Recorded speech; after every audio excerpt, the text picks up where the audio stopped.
지금까지 젊은 청년들을 훈련하면서 굉장히 많은 대학생들 또는 취직을 준비하는 젊은이들, 그리고 또 예수님을 믿으면서 어떻게 살아가야 될지에 대해서 고민하고 있는 젊은이들 많이 만나봤습니다. 그런 친구들 대부분이 어떻게 하면 하나님께 좀 더 크게 쓰임 받을 수 있을지, 어떻게 하면 주님을 위해서 내가 더 많이 준비되어질 수 있을지, 그런 고민들을 하는 친구들이 굉장히 많았습니다.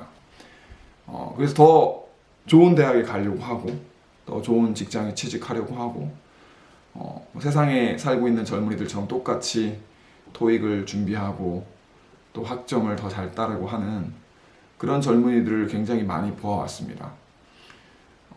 뭐 그게 잘못된 것은 아니겠죠. 근데 정말 하나님은 어떤 사람들을 쓰시는가, 하나님은 어떤 사람들을 원하시는가라는 그런 질문들을 하게 됩니다.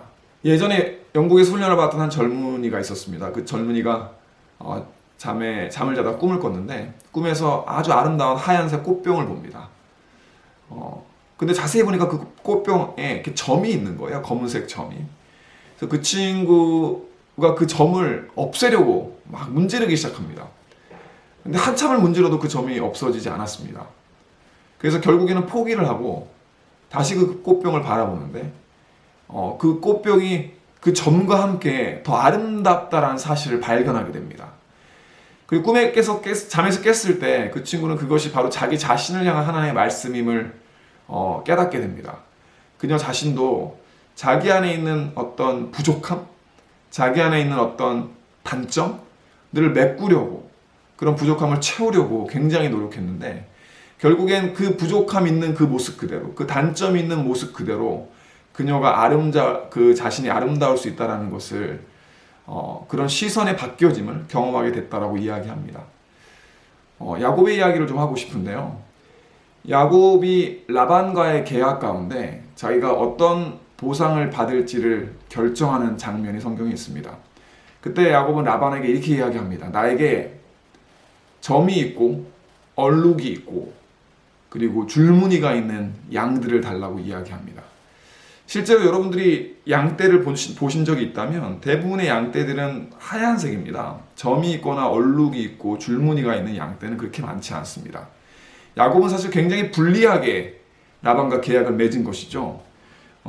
줄무늬가 있는, 얼룩이 있는 양을 달라고 했던 것은 사실은 적은 무리를 달라고 했던 것입니다. 그리고 실제로 성경에 하얀색은 뭔가 그 퓨리티, 어떤 순결함, 순수함을 의미하고, 얼룩이나 무늬가 있는 것은 뭔가 결함이 있고 준비되어지지 않은 것 같은 그런 느낌의 단어들이죠. 근데 야곱은 그렇게 이야기합니다. 나에게 줄무늬가 있고 얼룩이 있는, 그리고 점이 있는 양들을 달라고 이야기합니다. 근데 신약을 잘 보면 실제로 예수님도 그와 비슷한 말씀들을 하십니다. 예수님이 이런 말씀을 하시죠. 내가 의인을 구하러 온 것이 아니라 죄인을 구하러 오셨다고. 사도 바울이 이야기를 보면 사도 바울이 이런 이야기를 합니다. 너희 중에 하나님이 구원하신 너희들 가운데 지혜 있는 자가 많지 않고 또는 영향력이 있는 사람들이 많지 않고 이 세상에서 힘 있는 자들이 많지 않더라고. 근데 너희처럼 지혜 없고 힘 없는 자들을 선택하신 것은 바로 너희 같은 사람들을 통해서 이 세상에 힘 있고 지혜 있는 자들을 부끄럽게 하기 위한 것이라고 이야기합니다. 야곱이 라반에게 나에게 얼룩이 있고 줄무늬 있는 그리고 점이 있는 양을 달라고 한 것처럼 예수님도 이 땅에 오셔서 그분이 주장하신 보수는 흠이 없는 양들이 아니었어요. 그 양들은 다 흠이 있는 것처럼 보여지는, 얼룩이 있고 줄무늬가 있고 그리고 점이 있는 양들이었습니다.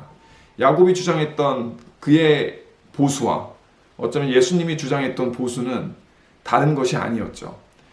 제가 깨달은 것은 하나님은 완벽하게 하얀 양을 원하시지 않는다는 것입니다. 그분은 우리의 삶의 흠을 아시고 우리의 삶에 줄무늬가 있는, 삶에 점이 있는 양들을 원하십니다. 그런 줄무늬와 점과 얼룩을 없애고 우리가 그분 앞에 나오는 것이 아닙니다. 그것을 가지고 있는 그 자체로, 그 줄무늬와 점이 있는 그 자체로서 우리는 주님 앞에 나오는 것입니다. 하나님께 나올 때 많은 사람들은 뭔가 더 완벽하고 더 준비되어지고 더 갖춰진 모습으로 나오려고 합니다. 근데 실제로 하나님은 우리에게 네가 가지고 있는 어둠과 네가 가지고 있는 그 약점과 네가 가지고 있는 그 모든 두려움으로 함께 나에게 나오라고 말씀하십니다. 그리고 그렇게 정직한 모습으로 하나님께 나아갈 때 그분은 우리를 웰컴해 주십니다. 우리에게 그러한 모습이 필요하지 않는가라고 생각해 봅니다. 나를 더 잘 준비해서 더 많이 갖춰서 더 많은 작용 요건들을 가져서 하나님이 우리를 쓰시는 것이 아니라 우리의 약함과 어두움과 우리의 죄가 있을지라도 그 앞에 우리가 정직하게 나아갈 때 어쩌면 비로소 그분이 우리를 받으시고 그분의 능력에 맞게 우리를 사용하시는 것, 그것이 더 궁극적으로 하나님 앞에서 쓰임받는 우리의 모습일 수 있다고 생각합니다.